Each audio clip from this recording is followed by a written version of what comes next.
La parole est à Monsieur Aurélien Pradié et à lui seul. Merci Monsieur le Président. Ma question s'adresse au ministre des Affaires étrangères et de l'Europe. Monsieur le ministre, nous respectons dans cette Assemblée votre parole. Votre voix est celle de notre diplomatie et donc la voix de la France.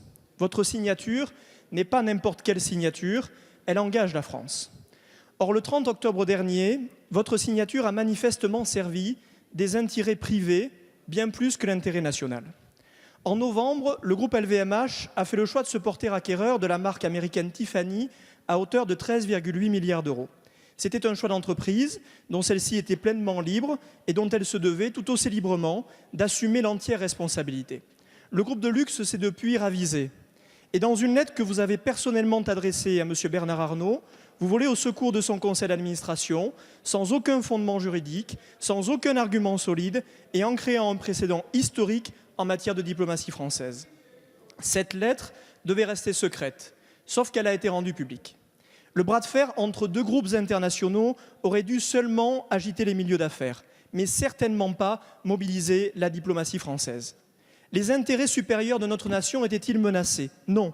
Et même au contraire, puisqu'il s'agissait d'une nouvelle conquête française sur le marché américain. Qui, au sommet de l'État, vous a passé cette commande? Nous apprenons aujourd'hui qu'un procès se tiendra le 5 janvier et votre courrier est versé à la procédure. Les tensions commerciales et judiciaires entre la France et les États-Unis vont s'aggraver. La protection d'intérêts privés et de liens privilégiés aurait-elle dépassé la défense de l'intérêt général? Dans une démocratie, nous devons combattre toutes les tentations d'instrumentalisation de l'État. Il en va de la crédibilité du politique, de la crédibilité de la France et donc de notre souveraineté. Monsieur le ministre, je vous pose la question clairement, parce qu'elle est grave. Quels intérêts la France a-t-elle servi dans cette affaire?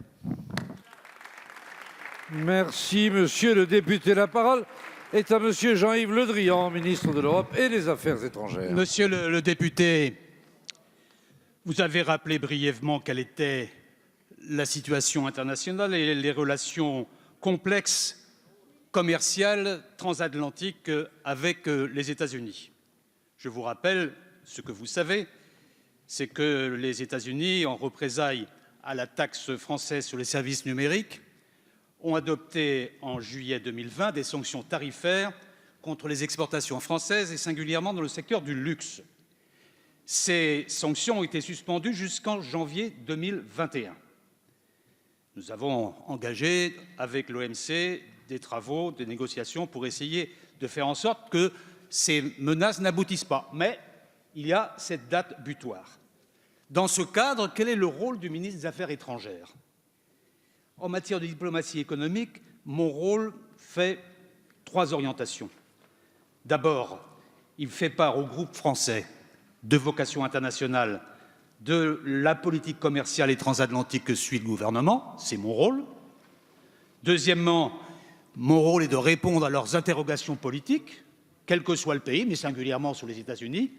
Et troisièmement, mon rôle est d'indiquer, le cas échéant, l'avis du gouvernement sur une appréciation de nature politique sur la gestion des grandes échéances internationales à venir. Et c'est la raison pour laquelle j'ai répondu à une interrogation du groupe LVMH, totalement dans mon rôle, monsieur le député.